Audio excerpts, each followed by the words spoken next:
Alors, je suppose que nos 5 minutes académiques sont déjà presque là.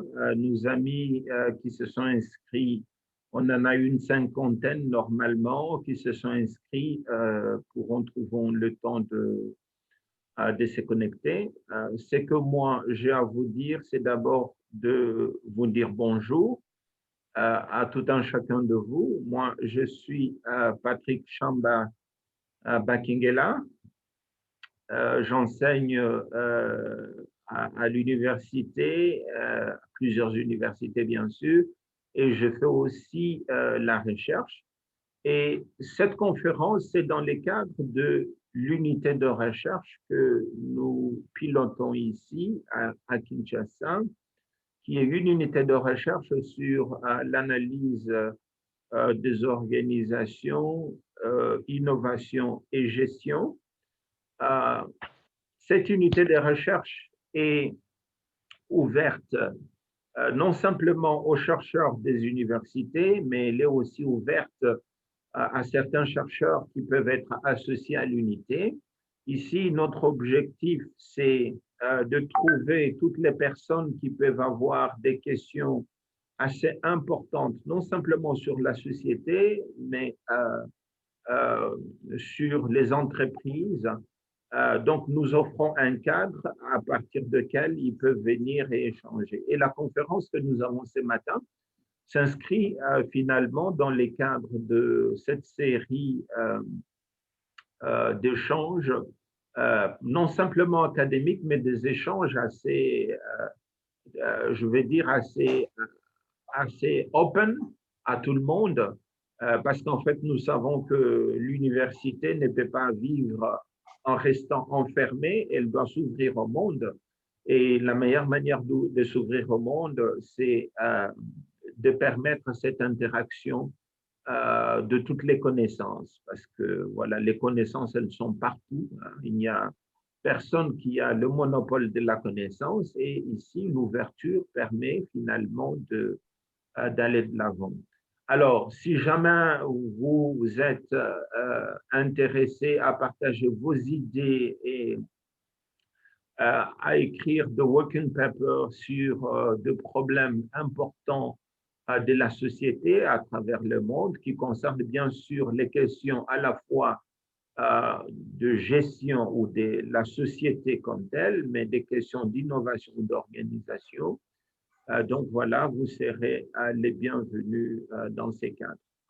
Alors, ce que j'aimerais simplement dire, c'est qu'aujourd'hui, nous avons le privilège et l'honneur de recevoir le professeur et les professeurs et chercheuses. Elle s'appelle Cherkaoui Mariam.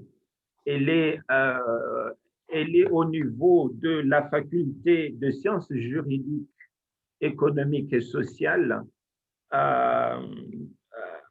de l'université Chouabib. J'espère que j'ai bien prononcé. Chouaib Doukali. Chouaib Doukali, mais c'est bon, c'est bon. Okay, très bien. Ça montre qu'on doit apprendre tout le temps. Hein? Voilà. Oui, bien sûr.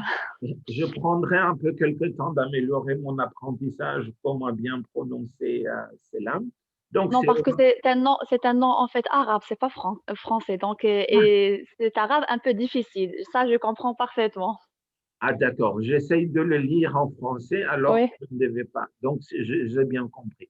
Vous oui. voyez, l'essentiel de ces échanges, c'est qu'elle nous permet toujours d'apprendre. Alors, aujourd'hui, il y a un thème assez important, c'est le thème de l'entrepreneuriat et gestion de projet. Alors, je sais que plusieurs d'entre vous, participants, vous avez toujours ces interrogations qui est celle de savoir finalement, c'est quoi, par exemple, un entrepreneur ou comment est-ce que quand je crée une entreprise, est-ce qu'il s'agit là d'un projet ou pas? Je crois que l'avantage de la communication de ce matin, c'est finalement de nous aider à mieux mettre ensemble tous ces concepts et à arriver vers la fin à une conception qui soit capable de nous aider de comprendre ces éléments, mais aussi de le pratiquer ou de le mettre en pratique. Alors, sans plus tarder, désolé, dois vérifier. OK. Donc, sans plus tarder, je veux accorder la parole au professeur Cherkaoui pour sa présentation. Bienvenue, chers collègues. Merci beaucoup. Tout d'abord, j'aimerais bien, remercier tout le monde, vous remercier au départ, professeur, de m'avoir, donné cette, occasion et cette chance, pour partager avec vous. Donc, c'est de la différence, où naît la richesse. Donc, nous, on est tous, africains, on partage le même continent, le même sol. Donc les mêmes valeurs et cet échange, je vous garantis, c'est juste le départ ou bien la phase embryonnaire entre, moi, mon université et vous et le reste à venir dans le futur proche, bien sûr. Donc, je me présente rapidement. Je m'appelle professeur Mriem Cherkaoui. Je suis prof en management à l'université Chouaib Toukali à El Jadida au Maroc. Donc, aujourd'hui, je tiens à vous présenter, une petite, présentation. C'est juste, c'est pas un tour de jardin, mais c'est juste un déclic sur l'entrepreneuriat et gestion de projet. J'ai bien aimé de partager, le choix de ce sujet n'est pas au hasard ou bien aléatoire. Au contraire, parce que là, on se voit toujours avec des étudiants, des universitaires, qui ont beaucoup de bagages théoriques, beaucoup de connaissances qui sont parfois fragmentées, mais qui n'arrivent pas, en fin de compte, de conceptualiser un sujet ou bien de sortir avec un projet en main ou bien avec des skills, des compétences qui sont tellement pratiques pour s'auto-employer ou bien pour sortir au marché du travail et créer leur propre valeur ajoutée. Donc, je commence directement en introduction. Quand on affronte les problèmes de demain avec les organisations d'hier, on récolte les drames d'aujourd'hui. Et ça, c'est vrai. Il faut y penser, y avoir pour bien penser et agir. Donc, les objectifs de ma présentation seront en général une conception de gestion de projet et création d'entreprise, se familiariser avec les concepts de base, les outils et les différentes approches, parce que sans approche, sans outils, sans bagage théorique, on ne pourra pas se faire face à la réalité et à la pratique. Collaborer comme partie prenante dans la création d'entreprises et réalisation de projets. Pourquoi pas parfois, même si on ne crée pas le nôtre, on pourra aider et voir comment les autres font, en faire un petit training et aller loin. Connaître les éléments entrant dans le cycle de projet et création d'entreprise, de constituer et d'organiser des équipes solides et leaders dans les projets. Donc, tout d'abord, la démarche d'entreprendre, selon Schumpeter, entre 1883 et 1850, tout être humain ayant vocation à entreprendre. Personne ne cache qu'il a la volonté d'avoir son own business, son propre projet. C'est c'est même humain, et psychologique et sociologique. Chacun a je veux dire, cet instinct d'avoir sa chose pour lui-même. Donc, la recherche constante de l'innovation, on a toujours besoin d'innover en matière de produits, techniques, processus, marché, organisation, etc. Esprit d'entreprise, et esprit d'entrepreneuriat. Donc, la démarche d'entreprendre traite de l'entrepreneuriat, c'est-à-dire la démarche qui consiste à créer une entreprise et des capacités de l'entrepreneur à la développer. Donc, les auteurs sont divisés autour de la définition de l'entrepreneuriat, pardon, comme premièrement, création d'entreprises nouvelles qui génèrent de la richesse. Un. Deux, c'est une démarche créative qui conduit à l'amélioration d'une organisation. On a une organisation, on crée, on gère un projet pour aller loin.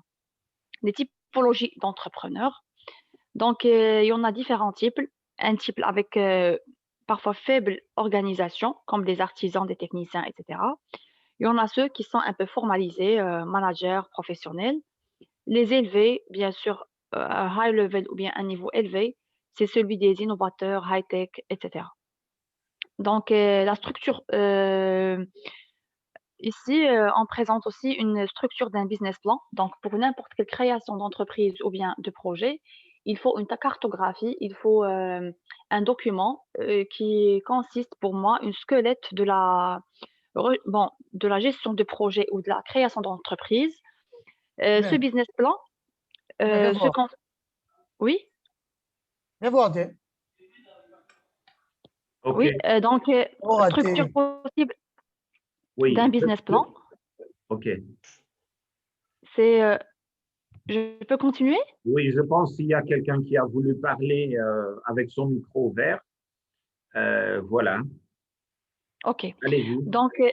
Donc structure possible d'un business plan, heu, en général, il n'y a pas une recette magique ou bien une technique pour un business plan qui est identique, mais chaque business plan, consiste à un projet différent. Donc en général, les éléments qui y figurent, un sommaire, présentation générale du projet, présentation des créateurs et de l'équipe, analyse du marché et de l'environnement concurrentiel, stratégie marketing et commerciale, valeur ajoutée et différenciation, moyens mis en œuvre, montage juridique, prévision financière, calendrier, etc. Donc, création d'entreprise et projet, parfois, c'est pas la même chose, mais c'est les mêmes étapes. Donc, la démarche de création d'entreprise se rapproche à celle de la construction d'un projet. Donc, on choisit globalement, on fait une approche globale pour réaliser un objectif par une volonté stratégique. Donc le projet de création, s'articule sur 3 phases. Phase d'étude, un business plan. Phase de réalisation, c'est depuis la levée des capitaux jusqu'au démarrage opérationnel. Et troisièmement, la phase d'exploitation, c'est depuis le premier jour de l'activité. Donc les phases de projet, en général, il y en a 8. Heu Qu'on va commencer par l'initiation au projet. Donc qu'est-ce que c'est que ce projet? Qu'est-ce qu'on va faire? En général, on le fait par biais d'un brainstorming. Deuxièmement, l'autorisation. Est-ce qu'il est autorisé? Troisièmement, la nomination du chef de projet. Quatrièmement, étude préliminaire de faisabilité. Est-ce que le projet est faisable ou pas? Cinquièmement, la planification. On le planifie. Sixièmement, le lancement. Septièmement, mise en œuvre. Et huitièmement, l'acceptation. Donc, pou comme une fiche d'initiation du projet, après avoir sélectionné, un projet, par exemple, X ou Y, on l'élabore de la manière suivante, comme un descriptif ou bien une fiche de projet, heu, un titre bien sûr, un descriptif deuxièmement, troisièmement un objectif, objectif par projet, par la suite les réalisations, ça veut dire les livrables. Cinquièmement, les justificatifs, ça veut dire les raisons d'être d'un projet. Et sixièmement, les moyens nécessaires qui montrent qu'on dispose des moyens nécessaires pour entreprendre, ça veut dire moyens humains, moyens financiers, moyens logistiques, etc. Et je vous remercie pour votre attention et merci beaucoup. Très bien, merci beaucoup, chers collègues.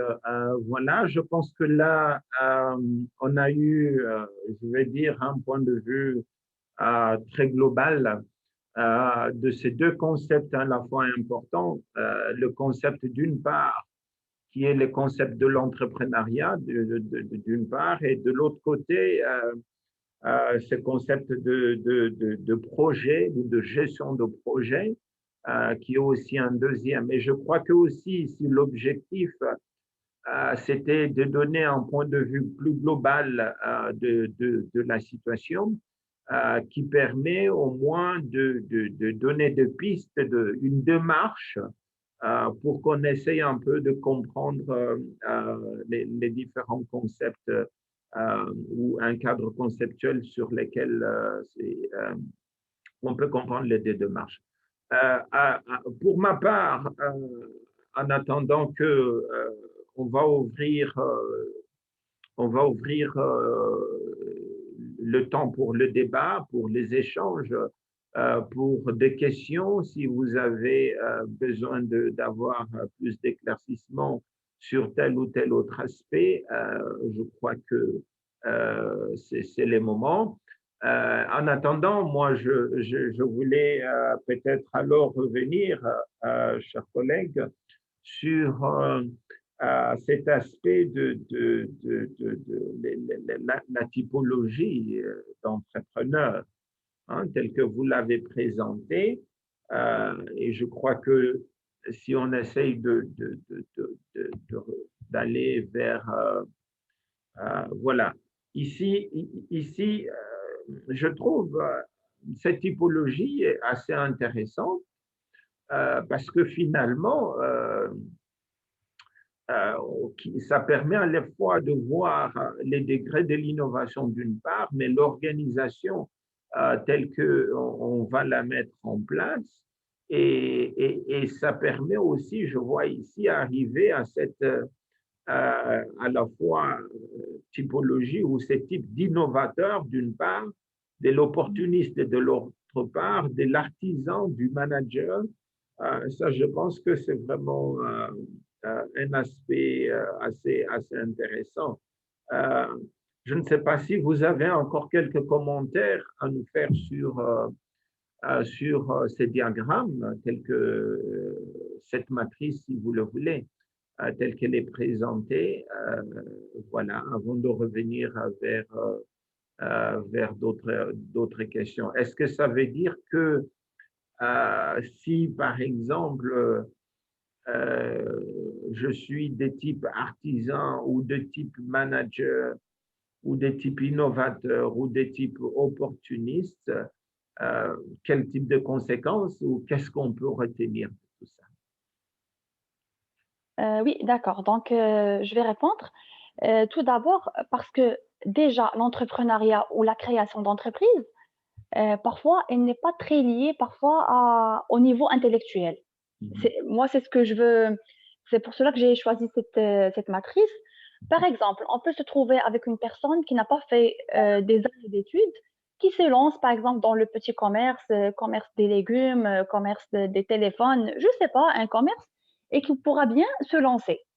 Et il pourra même étudier le marché d'une manière pratique sans avoir un bagage théorique, sans faire du marketing, sans faire. Mais il est même s'il est dans l'informel, avec l'exercice et tout, c'est comme il acquis du marché. Il commence à acquérir. Donc là, son niveau d'innovation est un peu faible. Ça veut dire, là, il reste dans le commerce traditionnel, le commerce classique, etc. Et l'organisation est souple. Ça, donc, comme ce que je viens de dire, que l'entrepreneuriat n'est pas typique à un niveau ou bien à un niveau intellectuel d'une personne. Donc, il peut commencer d'un artisan, ça c'est le niveau 1. On peut pas aller un peu plus loin, là où il y a un degré d'innovation un peu faible, mais on se voit avec un. Désolé. Un instant. Qu'est-ce qu'il y a eu? Je crois qu'il y a eu un problème. Est-ce qu'il est possible d'actionner les micros? Oui. Ah, désolé. Donc, je crois que c'est un problème technique. Est-ce qu'il y a moyen maintenant d'activer les micros? Oh là là.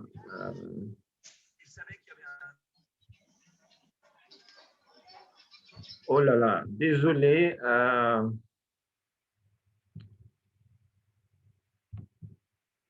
Est-ce qu'il y a moyen d'activer les micros?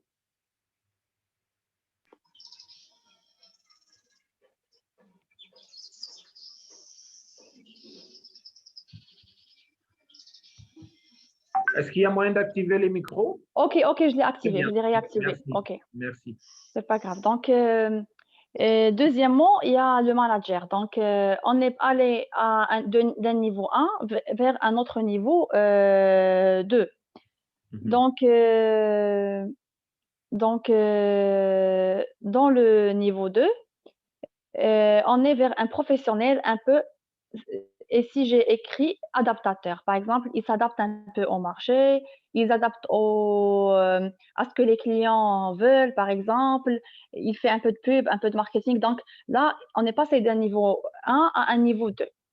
Troisièmement, on est dans un degré d'innovation très élevé avec une organisation très bien organisée. On est avec des innovateurs, des high-tech technologies. Donc, ça, c'est un niveau de manager de haut niveau, d'innovateurs, des gens qui innovent, des applications mobiles, genre là, on se trouve avec un créateur d'entreprise avec une innovation. Par exemple, il a toujours ça, par exemple, on peut le comparer au Apple, Samsung, les grandes entreprises de high technology qui, à chaque année, ils ont des innovations, à chaque année, ils ont des nouveautés. Donc, ils ne s'arrêtent pas de chercher, de savoir et parfois même de nous émerveiller par leur développement technologique. Et dernièrement, il y a l'opportuniste, c'est le prospecteur. C'est celui qui est dans une organisation mécaniste et avec un degré d'innovation au haut niveau, qui cherche toujours, c'est lui qui crée le besoin et de nous satisfaire nos besoins. Par exemple, il prospecte, par exemple, un high technology à nos partenaires, etc. Même cette prospection nécessite aussi du savoir, de l'information. On ne peut pas prospecter sans savoir le marché et l'analyse des deux paramètres qui sont importants, l'offre et le besoin. J'espère que j'ai répondu à votre question. En Oui. attendant les autres. Très bien, très bien. Non, je trouve l'avantage aussi je vais dire, de cette petite matrice. Et là où je trouve elle est très intéressante, c'est voilà, elle permet de voir le petit entrepreneur. Le terme n'est pas bon de dire petit entrepreneur, mais je veux dire l'entrepreneur informel qui commence, qui ne se soucie pas de comment innover, etc. Donc, mais qui veut résoudre un certain problème.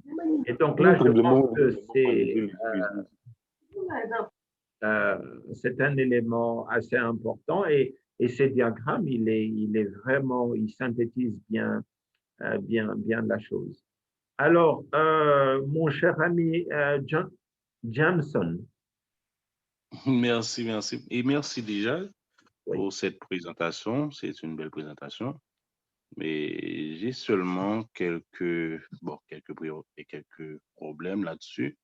Et surtout quand on parle de gestion de projet pour la question de l'entrepreneuriat dans les pays en développement, et particulièrement Haïti ou certains pays au niveau de l'Afrique.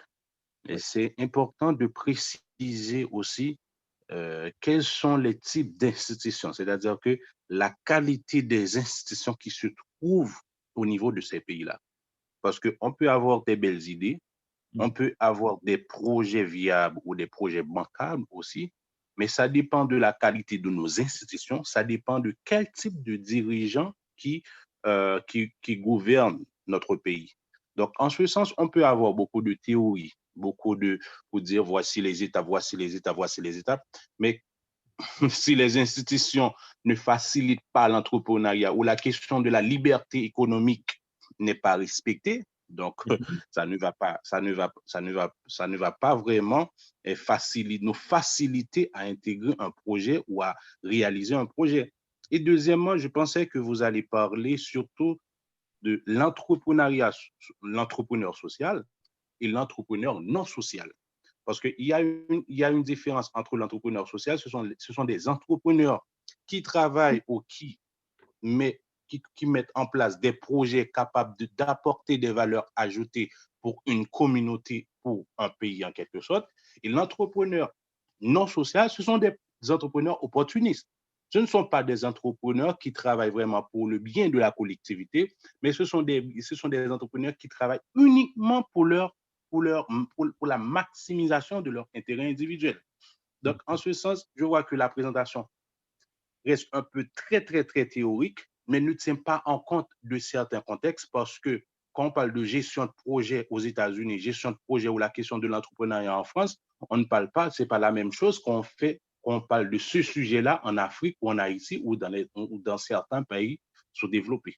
C'est seulement ça que je voulais ajouter. Merci. OK, très bien. Donc, je sais qu'ici, on est en train de changer. Hein. C'est ça l'avantage d'une conférence. Oui, oui, L'avantage d'une exactement. conférence, c'est aller vers ce type d'échange et qui nous permet finalement d'aller vers un projet de construction d'une réalité commune. Exactement. Donc, j'aimerais bien répondre à Monsieur Johnson. J'ai bien aimé son intervention. Il a tout à fait raison et je partage. D'ailleurs, pour la présentation, elle était un peu faite pour un contexte plus ou moins marocain Parce que nous, au Maroc, on a plus cette chance d'avoir ces opportunités, de faciliter un peu la tâche. Même, on a commencé à digitaliser ces institutions. Par exemple, si vous voulez créer un projet ou une entreprise, vous avez un nom commercial, vous pouvez juste le taper sur Internet, payer la vignette par Internet. Dans 2 jours, par exemple 3 jours, vous recevez le nom commercial. Donc, si bien sûr le nom n'est pas déjà cité dans une autre entreprise. Donc, déjà, ça commence à se faciliter. Moi, aujourd'hui, en partageant ce sujet entreprendre et gestion de projet, parce que je me vois parfois avec des gens qui ont des idées ou bien des gens qui n'ont pas d'idées. Donc, je me vois avec des universitaires et qui ont juste des connaissances théoriques et qui ont juste, par exemple, ils doivent apprendre comment faire un bilan, qu'est-ce que c'est que le marketing et l'étude d'un marché, mais parfois qui n'ont pas cette vocation ou bien cette audace d'aller franchir un marché, d'aller entreprendre, d'aller essayer lui-même aussi. Donc, même par exemple, moi, si j'habite à Haïti et c'est vraiment très difficile, ben, tout le monde il peut immigrer à notre pays, il peut, genre, il y a beaucoup d'alternatives. Mais l'essentiel pour moi, c'est, d'ailleurs, vu cette présentation que j'ai faite aujourd'hui, c'était la première avec vous en Afrique. J'ai parlé à Monsieur Patrick, ça va pas être la première, ça c'est juste le beginning ou bien c'est juste le départ. Très Je bien. vais refaire d'autres, mais c'était juste un clin d'œil théorique pour qu'on puisse comprendre qu'est-ce que c'est qu'un business plan, qu'est-ce que c'est qu'un projet, qu'est-ce que c'est qu'entreprendre, qu'est-ce que c'est qu'innovation, qu'est-ce que c'est qu'un manager. Donc, c'est déjà, en fait, si on a ce départ, on a ce soubassement, si je veux dire, théorique en matière de gestion de projet, de création d'entreprise. Qu'est-ce que c'est qu'une entreprise? Par la suite, la personne peut tracer bien un chemin pour aller à la deuxième étape, troisième étape et pourquoi pas ne pas innover. Parce que aujourd'hui, dans ce monde où on vit, surtout avec cette pandémie et avant même, on est dans un monde qui change rapidement, que nous aussi, on doit changer. Nous aussi, on ne doit pas s'attendre, je dois chercher une fonction là ou là. Tout le monde doit entreprendre, doit avoir cette idée. Et bien sûr, si moi, j'ai envie de créer ou bien d'entreprendre, je peux le faire dans n'importe quel coin dans le monde. Il faut juste avoir la volonté et tracer le chemin pour y aller. Il y a des gens qui étaient en Chine, qui ont créé d'entreprises aux États-Unis, il y a des Américains qui l'ont fait en Asie, il y a des Asiatiques qui l'ont fait en Afrique. Donc maintenant, on est avec cette globalisation mondiale, avec ce open sky et mondialement on est ouvert. Pourquoi pas ne pas tenir en compte, ne pas tenir en compte cet avantage et aller loin et avoir cette idée. Tout commence par une idée et il faut juste, si on a déjà une idée, on est bien organisé, on a un projet ou bien un plan. All the things start with the plan, comme ce que disent les Américains. On a un plan et on work après ce plan. Donc, c'est ça mon idée et je tiens à vous remercier pour votre intervention. C'était vraiment enrichissant et merci beaucoup encore une fois. Merci beaucoup. Merci à vous aussi. Oui, alors peut-être que moi je veux aller sur ce que disait Jameson tantôt. Il y a peut-être des idées qui, pour ma part, m'ont tiqué un peu. La première, c'est vrai de montrer que la qualité des institutions est un élément assez important parce que sans une bonne qualité des institutions, ça peut poser problème finalement si ça prend du temps ou s'il y a des problèmes de, je veux dire par exemple, de corruption, etc. Ça peut poser de très sérieux problèmes. Mais moi, mon idée était la suivante, c'était celle de dire, mais finalement, un entrepreneur, c'est la personne qui doit saisir une opportunité. Et que si dans un lieu, il y a de problèmes, je considère souvent qu'un problème est une opportunité. Je veux dire, un problème qui peut être transformé en marché, ça devient une opportunité. Parce que finalement, pourquoi est-ce que les gens payent un produit ou un service? Finalement, nous payons un produit ou un service parce que nous voulons résoudre un problème. Et si on se focalise sur un endroit où il y a des problèmes et qu'on essaye de donner une solution au problème, on peut avoir des opportunités. Alors, la seule remarque ici, c'était simplement de dire que est-ce que l'entrepreneur ne va pas entreprendre parce que la situation est difficile au niveau des institutions, etc., où le but de l'entrepreneur, c'est finalement aussi de réfléchir en disant, c'est vrai que la situation est difficile, mais qu'est-ce que je peux faire pour tourner la chose et la tirer à mon avantage? Euh, bon, là, je pense que c'est une question pour laquelle on ne va pas trouver de réponse ici, mais que je voulais simplement partager en termes de discussion. Oui, oui, bon, excusez-moi, oui, ce que vous dites là est tellement vrai. Mais je crois que il y a la madame, la conférencière qui vient de mentionner ça, Schumpeter. Je crois qu'il a bien, il y a un article, il a bien précisé ça. Schumpeter a montré que dans une société, si la situation ou la qualité de nos institutions, si l'État en soi ne favorise pas vraiment, il n'y a pas un contexte, il n'y a pas un environnement favorable à l'entrepreneuriat, on ne peut pas avoir l'innovation. Ça capte l'innovation. Donc, on peut avoir des entrepreneurs qui entreprennent des activités de faible valeur ajoutée. Mais quand on parlait de la question de l'innovation, ça ne se fait pas comme ça. On peut voir l'opportunité. Mais si l'environnement n'est pas favorable, on ne peut pas exploiter cette opportunité pour inciter l'innovation, pour mettre l'innovation en place afin d'améliorer une situation ou le bien-être d'une population. Donc, je crois que Schumpeter l'a bien parlé. J'ai oublié le nom de l'article, mais il a montré ça, comment que si la qualité de nos institutions n'est pas en bonne santé, donc l'entrepreneuriat ou l'innovation sera difficile à mettre en place. Très bien.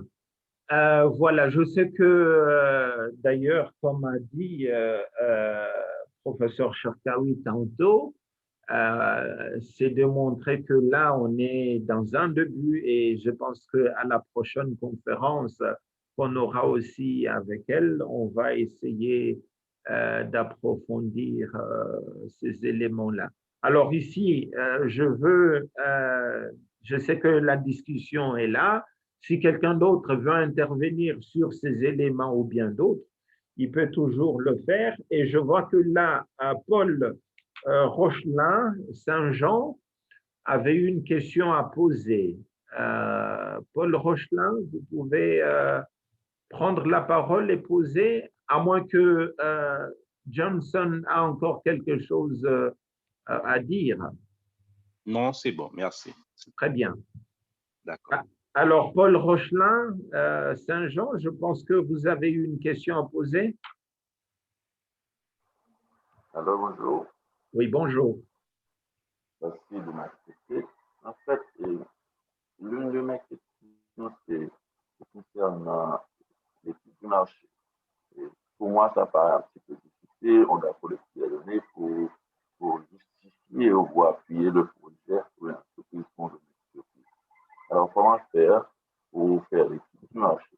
Ce n'était pas ce qui me paraît un petit peu Très bien. difficile pour collecter les données, dans quelle institution on doit aller ou dans les pays très développés, on peut avoir toutes ces informations sur le net. Et dans les pays comme Haïti, là où je suis, ça paraît pour moi un petit peu difficile. Alors, comment s'y faire? Très bien.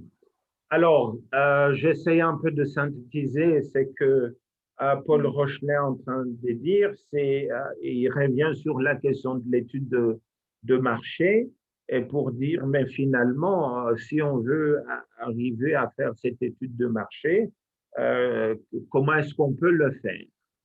En résumé, je pense que c'est bien cela. Oui, effectivement. Donc, l'étude de marché, ça se fait de différents moyens. Donc, on pourra commencer des moyens de bord, si vous voulez dire. Les moyens de bord, c'est le bouche à oreille. Les gens, par exemple, je vais un peu donner un exemple. Par exemple, dans un quartier, j'aimerais ouvrir, par exemple, un coiffeur. Donc, c'est simple. je vais demander est-ce qu'il y a des hommes plus que des femmes dans ce quartier, combien d'habitants y habitent. Donc, j'essaie d'avoir certains éléments quantitatifs et qualitatifs. Est-ce que là, il y a des vieux, il y a des jeunes, quelle population vit ici, etc. Donc, pour pouvoir voir le besoin, est-ce que vraiment cette région a besoin, par exemple, de ce coiffeur? Je peux aller même vers des... Sinon, il y a un autre niveau. Je peux aller avec des questionnaires, des questions à la population, aller chez les collectivités, par exemple, locales, aux institutions, pour voir est-ce qu'il y a déjà des gens qui ont fait ce type de projet, est-ce que ça a marché, est-ce qu'il y a combien il y en a de population dans cette région, etc., etc. Donc ça, c'est le premier niveau. Si par exemple le niveau un peu du projet est un peu avec un investissement plus lourd, là on s'attend avec des bureaux de consulting en marketing, avec des études qui sont plus fiables, plus fortes. Même l'étude marketing là, par exemple, je dis les multinationales et tout, ils utilisent des sociologues, parfois même des anthropologues pour connaître les habitudes des habitants de ces régions, comment ils utilisent ces produits, par exemple, comment ils vont les accepter, c'est leurs rapprochements, par exemple, culturels, etc., les jours de leur repos, les jours de leur travail, et comment s'installer et par la suite lancer le produit. Mais il y en a des phases qui s'appellent en général des phases test ou bien des phases de pré-projet. Avant de lancer le projet, ils font ces études pour que lorsqu'on a le livrable ou le projet sur place, là, on est d'accord et on le prend comme il est. Très bien. Paul Rochelin, Saint-Jean. Oui, je suis là. Oui, c'est la réponse. Voilà. Oui, Avec le j'ai début. entendu, j'ai entendu. Merci. Très bien. Très bien. Alors, je vois qu'il y a aussi Emmanuel Moindo Kambale qui a, je pense, trois questions à poser. Emmanuel Moindo, vous avez la parole.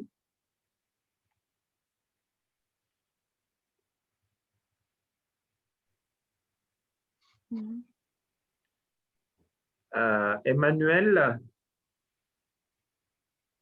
je vois que votre micro est... Alors, oui, est-ce que vous voulez poser? Je sais que vous l'avez laissé dans le chat. Sinon, je peux aussi Oui. le dire pour vous. Oui, ce n'est pas un problème. OK. Donc, vous préférez quoi?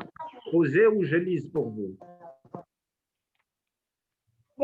Oui, vous pouvez même les lire, ce n'est pas un problème. Très bien. Alors, Emmanuel, Merci, professeur. alors, Emmanuel pose les questions suivantes. La première, c'est comment peut-on devenir un entrepreneur dans un pays où la majeure partie de la population n'a pas accès à certaines ressources? Ça, c'est la première question. La deuxième, hein, si jamais c'est pas bien compris, je peux revenir. La deuxième, c'est que la plupart des entrepreneurs en Afrique ne sont que des vendeurs de produits des autres. Donc, l'innovation n'est pas dans l'entrepreneuriat, par exemple, au Congo. Donc, les entrepreneurs ne sont que des vendeurs. Et la dernière question, quelle est la différence entre un entrepreneur et un commerçant? D'accord, donc je suis en train de lire même les questions, premièrement. Donc, effectivement, comme ce que je viens de dire aujourd'hui, c'était juste un clin d'œil sur les concepts. Malheureusement, en Afrique, il y a certaines insuffisances. Il y a des insuffisances de ressources, effectivement. Mais regarde, si on a par exemple la volonté de tout le monde, si on est avec des personnes qui sont très euh, des gens qui ont, je veux dire, cette mind ou ces valeurs de changer. Celui-là veut changer, le deuxième, le troisième, on a cet esprit d'équipe, cet esprit qu'on veut changer, bien sûr, on y arrivera. Et on a maintenant certains pays en Afrique qui ont commencé à se réveiller. Et ça, je le salue bien, par exemple, en Éthiopie, par exemple, le Rwanda aussi, mais c'est avec les valeurs, c'est avec l'esprit de la population, pas d'une seule personne. Ça, je suis tout à fait d'accord. Donc, et en allant en résoudant, par exemple, le problème de l'eau, le problème d'habitat, là, on passe à un autre niveau.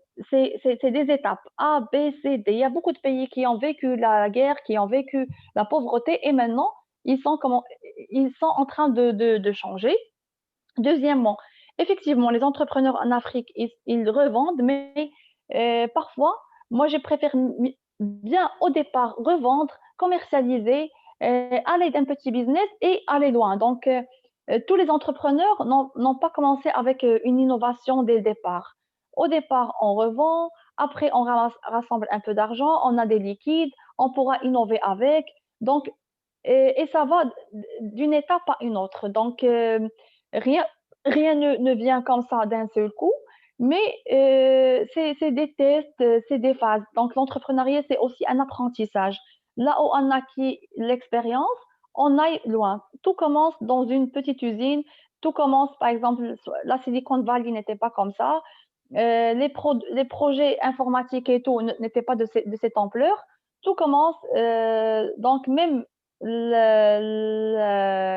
comme ce qu'on dit, la pluie commence par une goutte d'eau et ça continue. Voilà. Et- D'accord. Très belle Mm. citation. Oui, D'accord. effectivement.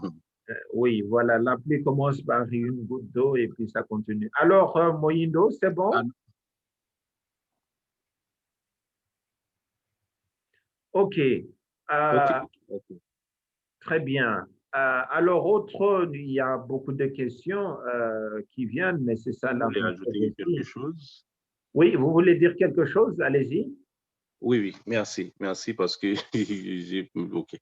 Il y a la première chose que je voulais ajouter, c'est à la question de l'étude de marché.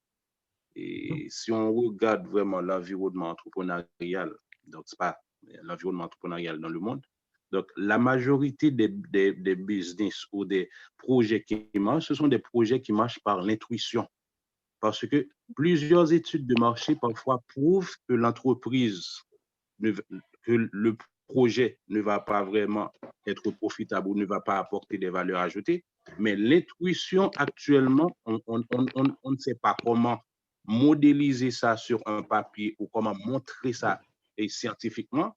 Mais la majorité actuellement des business, des projets qui marchent, des projets qui donnent de la valeur ajoutée, ce sont des projets qui ont été mis en place par l'intuition, non par l'étude de marché, puisque les études de marché prouvent que ces projets ne vont pas vraiment être rentables. Ça, c'est la première chose. La deuxième chose, il y a la question de, puisque la population n'a pas accès avec certaines ressources. C'est ce que j'ai parlé tout à l'heure. Je crois qu'il y a Amartya Sen qui a parlé de la question de la capacité. Donc, si la population n'a pas accès à certaines ressources, donc ce n'est pas à l'entrepreneur de mettre ça en place. Donc, s'il n'y a pas un travail qui est déjà fait par l'État, donc l'innovation ou l'entrepreneur ne peut pas vraiment mettre en place son projet puisque la population n'a pas accès à certaines ressources. C'est presque la même chose. Il y a un problème. Donc, le problème n'est pas aussi simple à aborder pour dire que on va regarder, on va mettre des petits projets ou analyser, questionner des gens, tout ça. Non, mais le problème est aussi grave que ça. Donc, on sait pertinemment, dans les pays en développement, quand il y a ce problème, que la population n'a pas accès à certaines ressources, on ne peut pas mettre en place le projet. C'est difficile parce que la question de la capacité, c'est pareil qu'on dit à la population d'aller voter. Et là où la population d'aller voter, la population doit parcourir presque 2 kilomètres, pas de voiture. Comment cette population pourrait vraiment parcourir ce chemin pour aller voter? Donc, la question de la capacité pose problème au niveau de l'entrepreneuriat et c'est au niveau global, il faut aborder ce problème. Ce n'est pas au niveau individuel. Donc, c'est la question de la gouvernance d'abord, il faut aborder. Donc, l'État en soi doit mettre en place des structures importantes pour que cette question de l'innovation ou cette question de l'entrepreneuriat doit être nécessaire ou doit être facile à mettre en place. Mais s'il y a ce problème, c'est difficile d'entreprendre des projets, même si ce sont des projets viables, des projets bancables, mais ce sera difficile s'il n'y a pas cette infrastructure aussi la population n'a pas accès à certaines ressources, on n'a pas accès à la technologie. Donc, bien. on restera toujours dans les questions du détail des entrepreneurs ou des commerçants. Non pas des entrepreneurs, des commerçants. Très bien. Je sais que voilà, c'est un bon débat. Un bon débat. Je pense que Edem va prendre la parole tantôt. Ce que je voulais simplement ajouter à Johnson, Oui. à vous écouter parler, je me suis dit, waouh, ça sera un thème intéressant de parler de l'entrepreneuriat dans l'impossibilité. Non, ça, c'est juste une parenthèse. Parce que ça me rappelle une fois, je disais à un groupe de personnes, comment est-ce que vous pouvez arriver à créer la chose que vous pouvez mettre dans votre poche? Et les gens ont dit, ah, c'était impossible. Et pourtant, c'est possible. Bon, ce n'est pas la question d'aujourd'hui. Ça peut revenir pour un prochain débat, une prochaine conférence. Mais ici, je vois qu'il y a encore beaucoup de mains levées. Donc, il faut qu'on donne l'occasion à tout un chacun de répondre. Donc, je vois, il y a Edem qui a posé la question. Il y a aussi Mazandou qui veut poser une question. Commençons par Edem. Vous avez la parole. Et puis après, il y a Joe Chamwana qui veut aussi poser la question. 3 personnes qui attendent pour poser des questions. D'accord, merci beaucoup. J'aimerais apporter une petite contribution par rapport à ce que vient de dire Jameson. C'est mon collègue à moi depuis Paris, mais là, je participe depuis le Togo. Donc, je voulais parler par rapport au cas du Togo et je crois que c'est pratiquement la même chose dans tous les pays africains. Il y a en Afrique un problème que nous avons, c'est le clientélisme. Déjà, on peut avoir des idées novateurs, tout.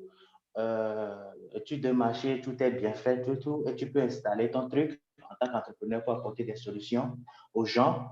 Mais face au clientélisme, on n'y arrive pas. Le client ne viendra jamais chez toi pour demander quoi que ce soit ou bien solliciter des aides. Je parle par rapport au cas du Togo, ce que je connais très bien. Ici, on a une situation très grave. Créer son entreprise, c'est en 24 heures. Ça, c'est rien. Tout le monde le fait. Tu crées ton entreprise en 24 heures. Tu as tous tes documents, formalités administratives, tout en 24 heures. Mais derrière ça, tu peux avoir de bonnes idées, mais il y a ce qu'on appelle le clientélisme. Parce que d'un autre côté, il y a la gouvernance qui ne marche pas bien, la qualité institutionnelle. En résumé, l'entrepreneur peut être là, avoir de bonnes idées, mais tout ce qui pose problème en Afrique actuellement, c'est la gouvernance, la qualité institutionnelle. Tant qu'on ne trouve pas une solution à ce phénomène qui gangrène nos vies, nos quotidiens, on n'y arrivera pas, malgré même si on a de bonnes idées, à moins qu'on fait partie du système politique qui nous épaule à trouver des marchés et à avancer dans notre idée d'innovation. Donc, c'est ce que moi je voulais ajouter. Il faudrait trouver une solution à la gouvernance, à la qualité de nos institutions afin d'avoir de meilleurs rendements au niveau de nos entrepreneurs. OK, très bien. Edem, merci pour la contribution. Je ne sais pas si professeur Cherkaoui a quelque chose à dire. Oui, effectivement, moi je partage tout ce qu'il y a avec eux, mais ce que je rappelle aujourd'hui, donc moi je comprends ces insuffisances, tout ça, je suis tout à fait d'accord, sauf que ce que je reviens de dire, que moi, avec ce début de présentation, comme ce que je viens de dire, c'est le beginning, c'est le départ, c'est déjà de donner aux étudiants cette idée d'innovation, cette idée de gestion de projet. Parfois même, je ne vais pas aller, genre un projet, par exemple, commercial et tout, par exemple, projet doctoral, projet de master, projet d'aller faire des études à l'étranger et d'innover. Donc, c'est juste, si vous voulez dire, une étape embryonnaire, déjà de penser. Ça, c'est pas un cours de pratique à 100%.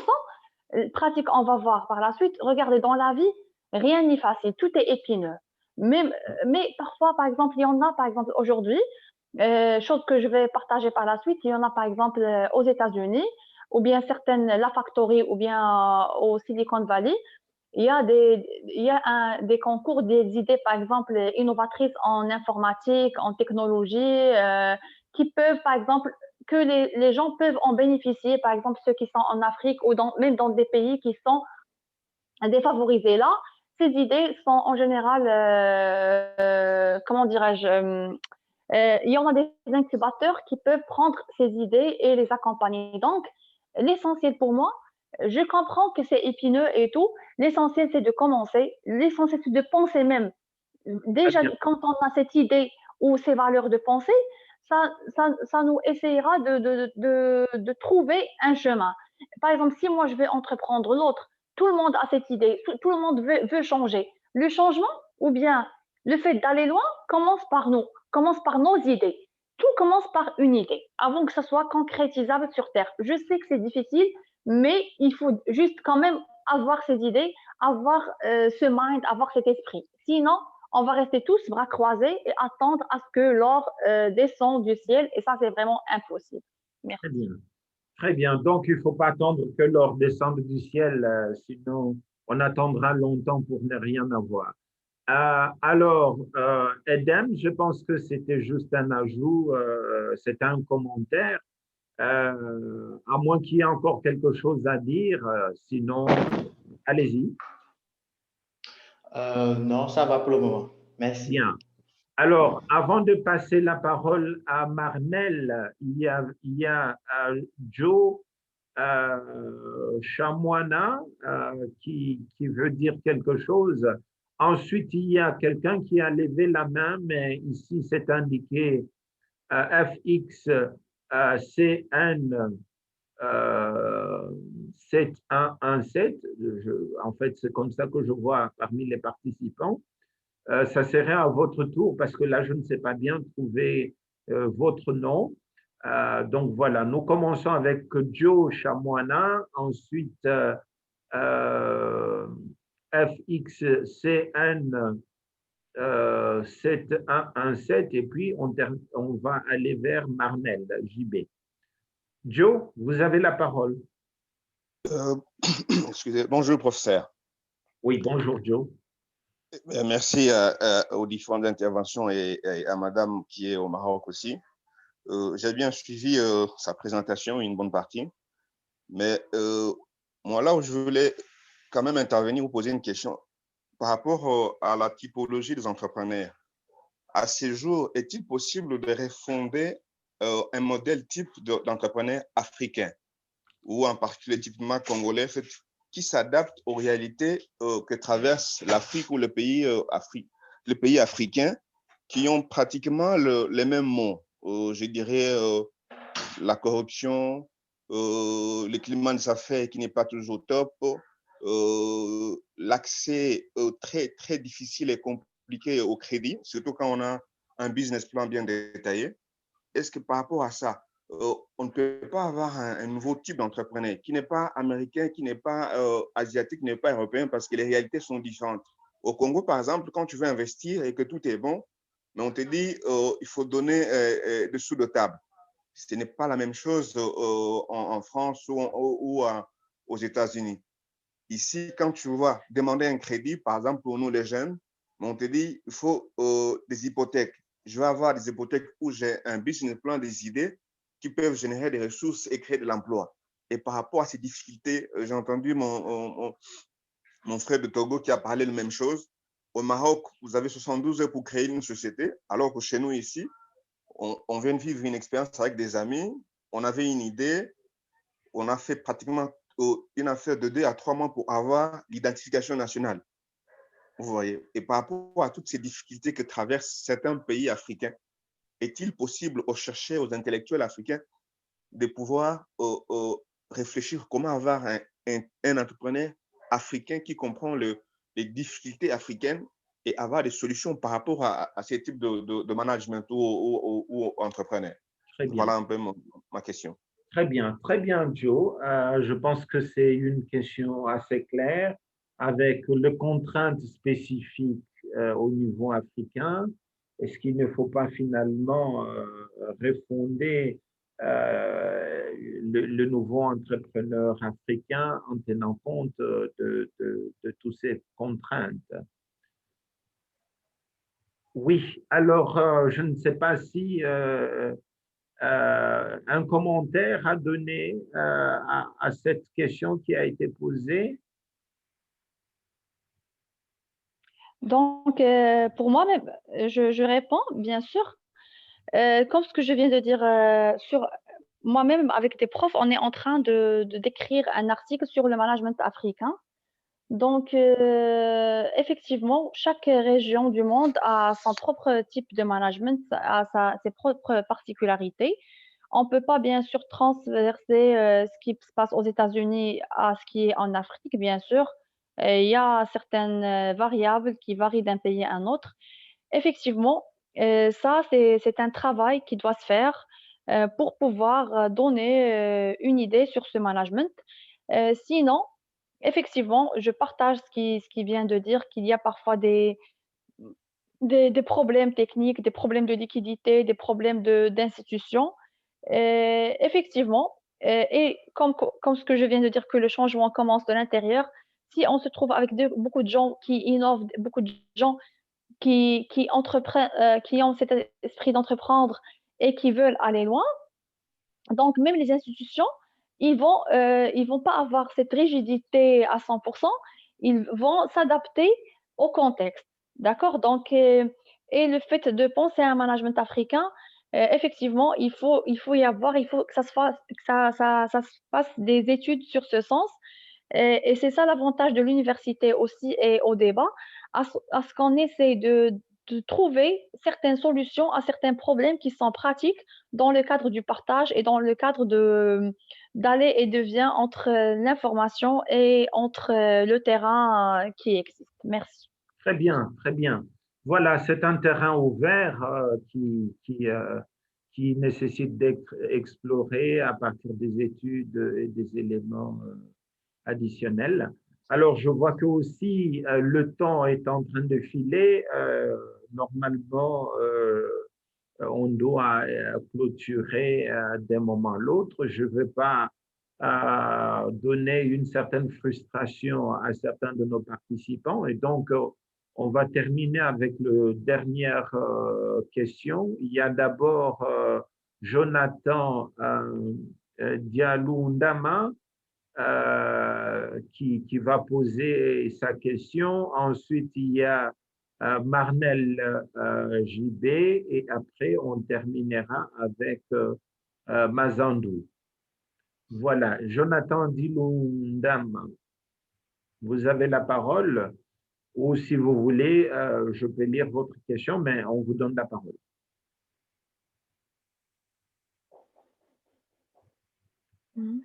Jonathan,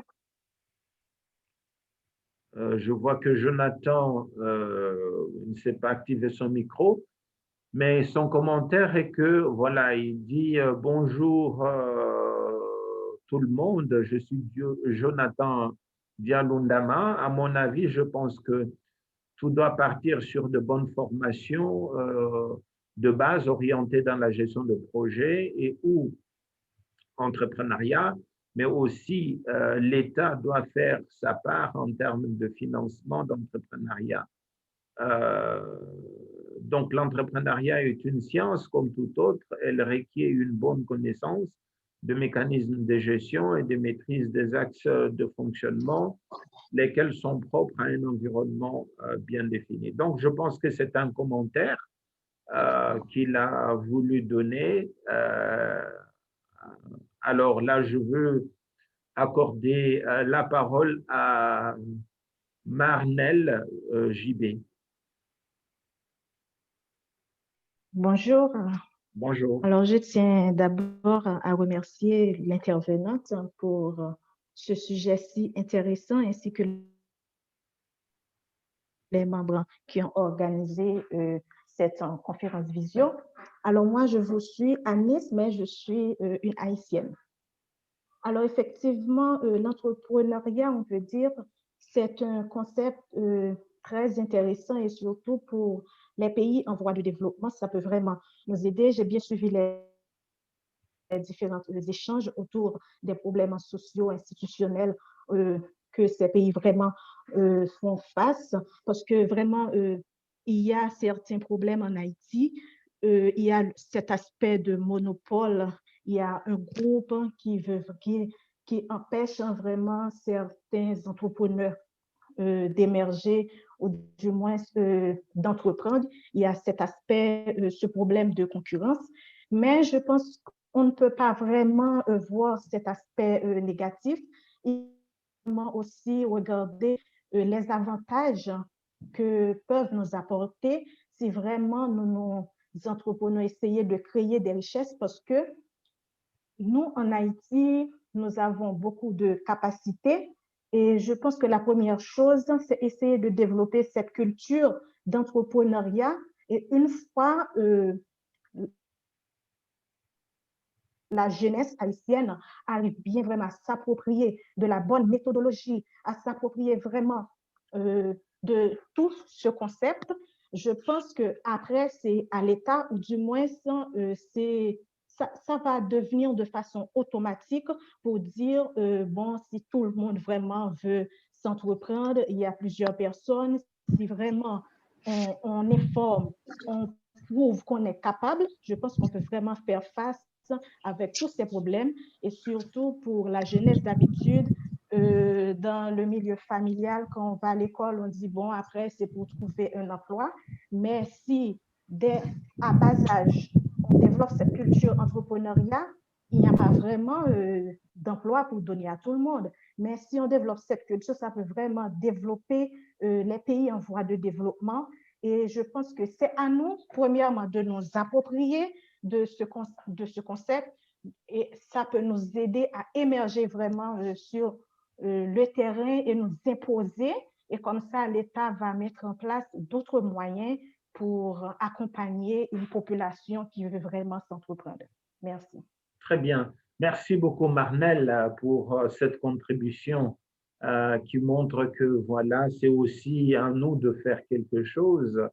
Et ensuite, l'État peut venir nous accompagner. Et donc, je pense que c'est une excellente contribution, notamment au niveau du mindset, comme disait tantôt professeur Charkaoui. Voilà. Je veux aussi prendre alors ma Zandou. Si vous pouvez alors donner votre question ou votre contribution, et je pense que ça sera la dernière intervention, et pour clôturer notre session d'aujourd'hui.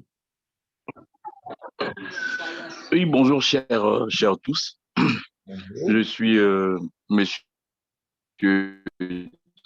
Trésor Mazandou, entrepreneur et chef d'entreprise. J'ai levé ma main parce que j'ai posé une question qui a pris du temps pour être répondue, bon, pour être relayée. Je me suis dit pourquoi ne pas lever la main pour poser directement cette question aux professeurs et à tous les intervenants qui sont en ligne. Mais je vais d'abord m'acquitter d'un devoir de remercier d'abord le professeur Maria, qui a bien su exposer, qui a contribué à notre enseignement. Ma question était celle-ci. Parce que en m'inscrivant sur cette conférence, je croyais que la conférence serait plus technique et pratique que d'introduction et de généralité, comme je suis en train de constater. Bon, mais je demanderai quand même aux intervenants et aux professeurs si vous aurez cette possibilité de me répondre, parce que je voudrais savoir, est-ce que faudrait-il, en phase de pré-projet ou en phase d'introduction à un projet, déjà faire la conception de la stratégie globale de l'entreprise? C'était ça la première question. Et la deuxième question, je voudrais savoir, lorsque nous voulons commercialiser un produit, un nouveau produit, est-ce qu'il faudrait-il innover en termes de produits, donc dans la fabrication et dans le prix, en termes de logistique et de gestion du potentiel humain? Donc, c'était mes deux questions. Je peux reformuler. Est-ce que faudrait-il avoir une stratégie globale dans la phase de pré-projet ou d'ouverture de la société?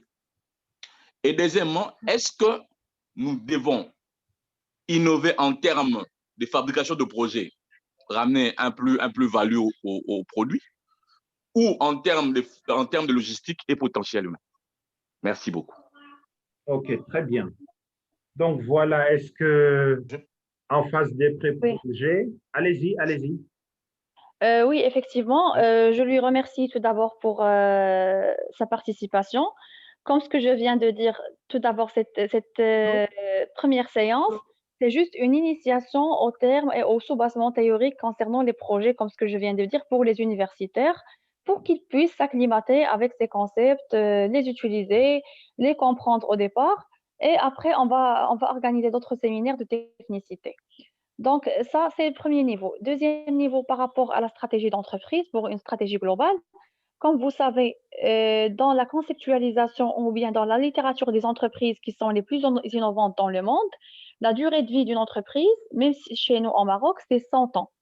On se visualise ou bien on projette une entreprise pour 100 ans. Donc, par exemple, si je veux moi construire une entreprise, c'est pour une durée de vie de 100 ans. Donc, j'imagine, j'ai une stratégie comment ça va marcher, qu'est-ce que je vais produire, ma logistique, etc. Donc, une stratégie. Et dans les entreprises, n'importe quelle entreprise, on a toujours une stratégie de 100 ans et une autre stratégie à court terme. Donc, deux types stratégiques, à court terme et à long terme.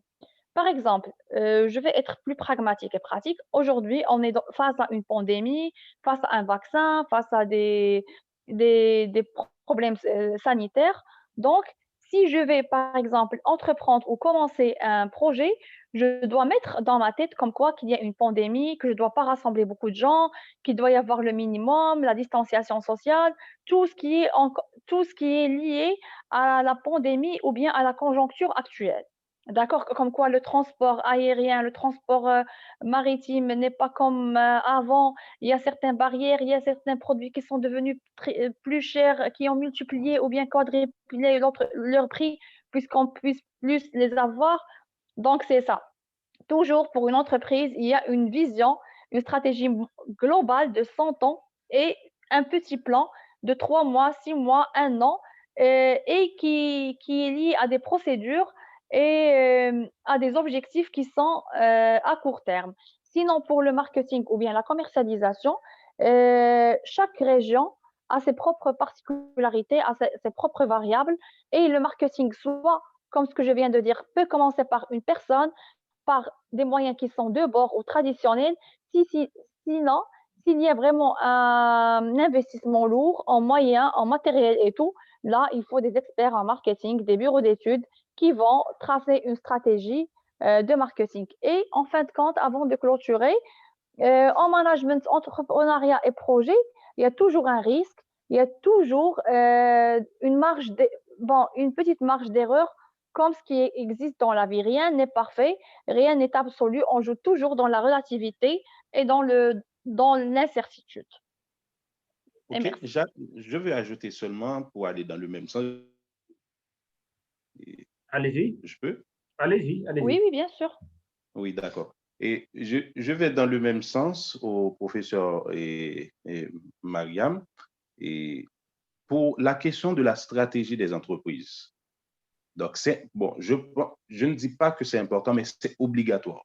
Parce que toute entreprise, on doit avoir ce qu'on appelle une planification.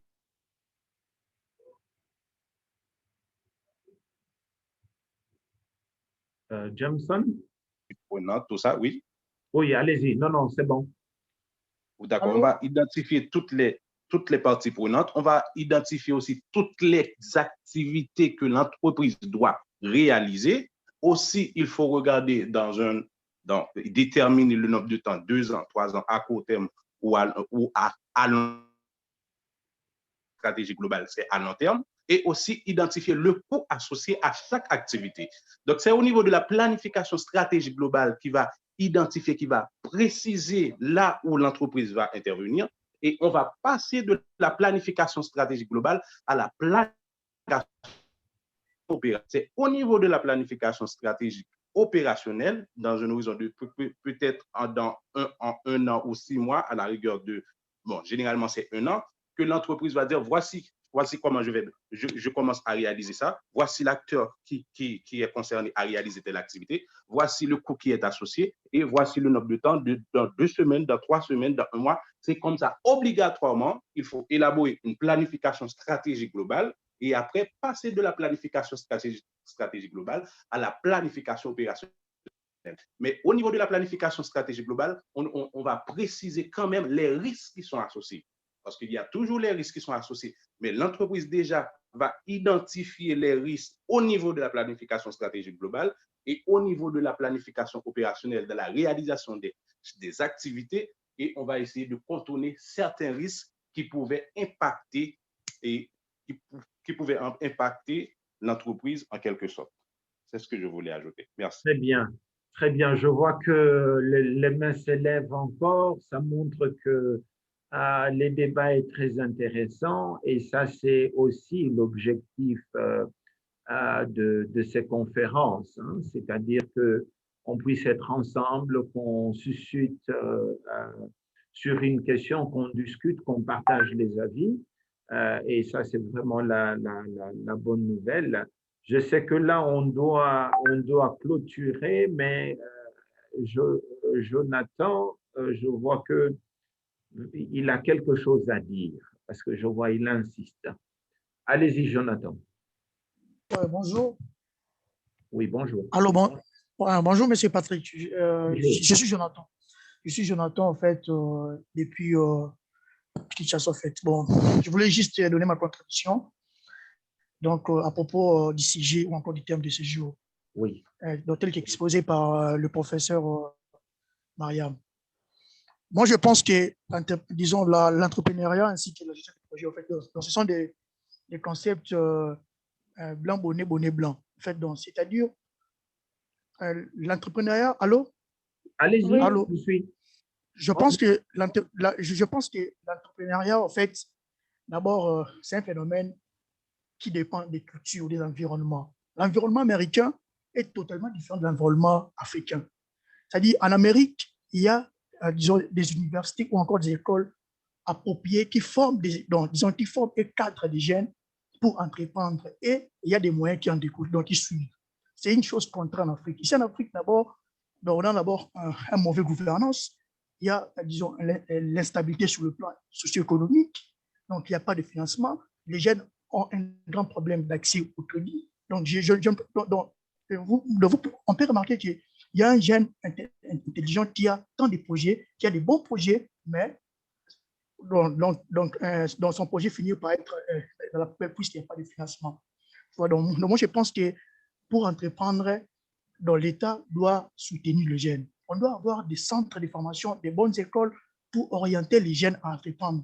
Parce que l'entrepreneur, c'est l'une des caractéristiques d'ailleurs, c'est l'une des domaines qui caractérise les grandes personnes. Moi, je pense que si aujourd'hui, vraiment, on met du sérieux, il y a de financement pour les jeunes, en tout cas, il y aura de bonnes choses et l'Afrique ira en avant. En fait, c'est ça ma contribution.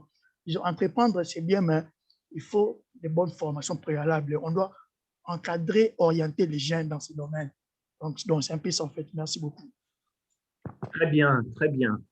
Voilà. Je ne sais pas s'il y a un commentaire. Presque, je pense qu'aujourd'hui, je vais clôturer tout de suite. Aujourd'hui, j'étais très ravie de partager avec vous cette présentation. Déjà, le fait de débattre, de parler d'entrepreneuriat, de commencer, même le fait d'en parler, c'est d'y penser, c'est de voir les moyens, etc., etc. Donc, ça, c'est le premier pas, c'est le départ, c'est le beginning, comme ce que je viens de dire. On aura d'autres ateliers et séminaires à avoir plus de détails. Comme ce que je viens de dire, monsieur, tout à l'heure, aux États-Unis, ils ont des universités, ils ont des centres de recherche. Nous, en Afrique, déjà, on commence à en parler. Donc, on n'est pas au même niveau, mais il faut, il faut initier, il faut parler, il faut débattre, il faut avoir ce genre de formation, ce genre d'aller et de retour, de partage, dans lequel soit on trouvera des solutions, soit on va s'entraider. Il va y avoir des équipes qui collaborent pour pouvoir sortir du continent des problèmes, soit sociaux, soit économiques, et d'entreprendre soit à l'étranger, soit dans son pays. L'essentiel, c'est d'avoir cet esprit, c'est de faire bouger un peu la roue, comme ce qu'on dit dans le proverbe. Donc, merci beaucoup pour votre attention. Merci pour vos questions, pour vos échanges. C'était vraiment très enrichissant. On a beaucoup partagé et je vous donnerai un rendez-vous à la prochaine. Très bien. Donc, je pense que tout a été dit. Pour ma part aussi, je tiens à remercier tous les participants pour cette conférence, à cette conférence. Mes remerciements spéciaux au professeur Cherkaoui pour ces débats, cette présentation. La richesse d'un débat, c'est aussi dans la qualité des interventions. Et je peux vous rassurer que nous avons eu une bonne communication, des échanges assez intéressants. Et ça, c'est un élément important. Donc, je veux aussi souligner et remercier Monsieur Jameson, oui, voilà, pour cette collaboration. Je sais qu'on a commencé une première collaboration sur cette question de l'entrepreneuriat pour que, voilà aussi, qu'on ait toute la communauté haïtienne qui vienne aussi se joindre à nous parce qu'en fait, nous avons presque toutes les mêmes préoccupations. Et ici, c'est à tous les participants. Vous dire aussi merci pour votre participation. Alors, pour le reste, nous allons garder contact. On verra la possibilité de partager avec vous cette vidéo qui sera notamment disponible en ligne et que si vous avez besoin d'échanges ou d'autres éléments, ça c'est… Monsieur, j'aimerais bien que vous partagez aussi la présentation avec les… Vous pouvez la partager comme document, ils peuvent la garder aussi. C'est avec plaisir qu'ils peuvent l'utiliser, soit les étudiants, soit les profs. Vous pouvez la partager. D'accord, merci beaucoup. Donc, à ce niveau-là, on va encore le faire.